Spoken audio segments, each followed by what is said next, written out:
다음은 국민의힘 신원식 의원님 질의해 주시기 바랍니다. 네, 장관님 수고 많습니다. 장병들도 수고 많습니다. 정책의 실패가 경제 등 비안보 분야는 바로 국민의 손으로 배달이 쉽게 말하면 되는데 이 안보 정책의 실패는 배달되는 시간이 통상 좀 늦습니다. 그런데 드디어 문재인 정권의 잘못된 안보 정책의 참담한 성적표가 배달됐습니다. 그런 측면에서 5년 동안 무슨 일이 있었는지 제가 여쭤보겠습니다. 2017년 5월 10일 문재인 정부 출범했죠? 예, 그렇습니다. 5월 달에 사드, 우리 국민을 보호하기 위한 사드를 보고를 갑자기 안 했다고 보고 누락이라고 엄청난 소동을 일으킵니다. 그런데 사실 알고 봤더니 보고 누락이 아니었습니다. 그래서 당시 한민국 국방부 장관 김감진 안보실장을 조사를 했는데 아무 혐의가 안 나왔습니다. 바로 그 한 달 뒤에 6월 9일 인제에서 바로 이 문제의 무인기가 떨어진 채 발견됩니다. 그런데 이것은 5월 2일 날 벌써 북한에서 출발해서 성주 사드 기지를 촬영을 하고 인제에서 떨어졌습니다. 37일 동안 우리 군은 깜깜이었습니다. 그렇죠? 예, 맞습니다. 예. 그 뒤로 문재인 정부는 과연 무엇을 했는지 장관님께서 이번에 다시 한번 확인을 해서 저한테 별도로 보고해 주세요. 제가 본인이 알기로는 당시 사건이 나고 합참에서 보고한 내용에 대해서 문재인 청와대는 거의 추진한 게 없습니다. 다음은 골든타임을 이렇게 해서 5년간 놓친 것보다 더 식강한 게 9.19 합의라고 생각합니다. 장관님 어떻게 생각하세요? 예, 상당히 많은 영향을 미쳤다고 생각합니다. 북한은 대남 도발 역량을 자유롭게 전방위로 강화했는데 우리는 손발을 꽁꽁 묶었습니다. 무인기만 한번 봅시다.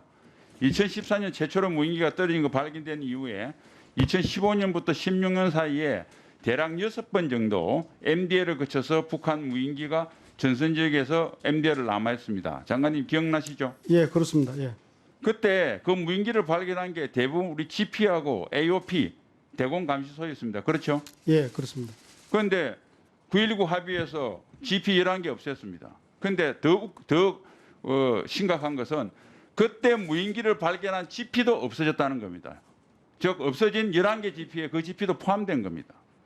그다음에 국방계획 2.0으로 묻지마 병력 절약을 하느라고 우리 전방군단 사단 해체되니까 AOP가 거의 형해화됐습니다. 그러니까 골든타임 놓친 것뿐만 아니라 북한 무인기가 들어나올 수 있도록 더 유리한 조건을 조성해 주는 게 바로 9.19 군사합의다. 그다음에 더더 심각한 게 비행금지구역입니다. 장관님 비행금지구역 동부 15km, 서부 10km죠? 예, 맞습니다. 예.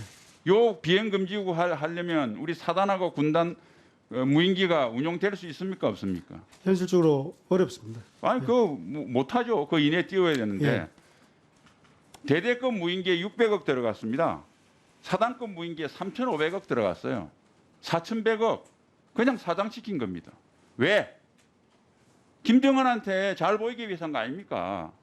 이렇게 해서 5년 동안 우리 국민을 보호한 사드에 대해서는 그렇게 정상 운영 못하도록 방해를 하고 북한 무인기에 대해서는 모르쇠로 하다가 그나마 그에 대응하는 우리 손발을 묶었다.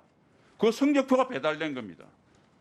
그 정책에 그 정권에서 이러한 행위를 한 사람들이 어떻게 손가락짓을 할 수 있나요? 저는 내로남불이라고 봅니다. 장관님 어떻게 생각하세요? 예, 그 말씀하신 2017년 북한 네, 알겠습니다. 뭐 장관님 대답하기 어려우실 거니까 제가 총괄적으로 나중에 질문을 드리고요. 마지막 질문 하나 더 하겠습니다. 이번에 비례성 원칙에 입각해서 우리 무인 정찰기를 북에 투입을 했죠. 예. 장관님 그러면 우리가 휴전 이후에요. 북한의 무장 공비, 잠수함 뭐 여러 번 침투나 도발이 있었는데 우리가 역으로 북한 지역에 이런 걸 보복을 한 적이 있습니까? 똑같은 비례성 입각에서? 예, 없었습니다. 이번에 기념비적인 사건입니다. 예. 제가 마지막으로 이렇게 말씀드리겠습니다. 방공작전은 방패입니다. 방패가 아무리 좋아도 저걸 억제시키지 못합니다. 왜냐하면 도발했다가 실패하면 밑져야 본전이니까요. 창이 있어야 됩니다. 이번에 윤석열 정부가 휴전 이후에 북한의 도발 역사에 종지부를 찍을 수 있는 제대로 창을 썼습니다. 굳이 비견하면 2015년 북한의 목함지뢰 사건 때 우리가 대북 심리전을 재개함으로써 북한을 처음으로 제대로 굴복시켰습니다. 북한이 유감 표명하고 재발 방지를 약속했습니다. 이번에 창을 썼습니다. 이걸 보다 확대시켜서 북한으로 하여금 우리 오히려 무인기가 이게 무인 드론 무인기 부대도 만드는 드론 부대도 만드는데 오히려 더 강력한 비대칭 전력으로서 만들어 주시기 바랍니다. 예, 마무리해 주세요. 장관님 현 방공 체계에 대해서 국민들에게 좀 알기 있게 간단히 좀 설명 좀 해주세요. 예, 알겠습니다.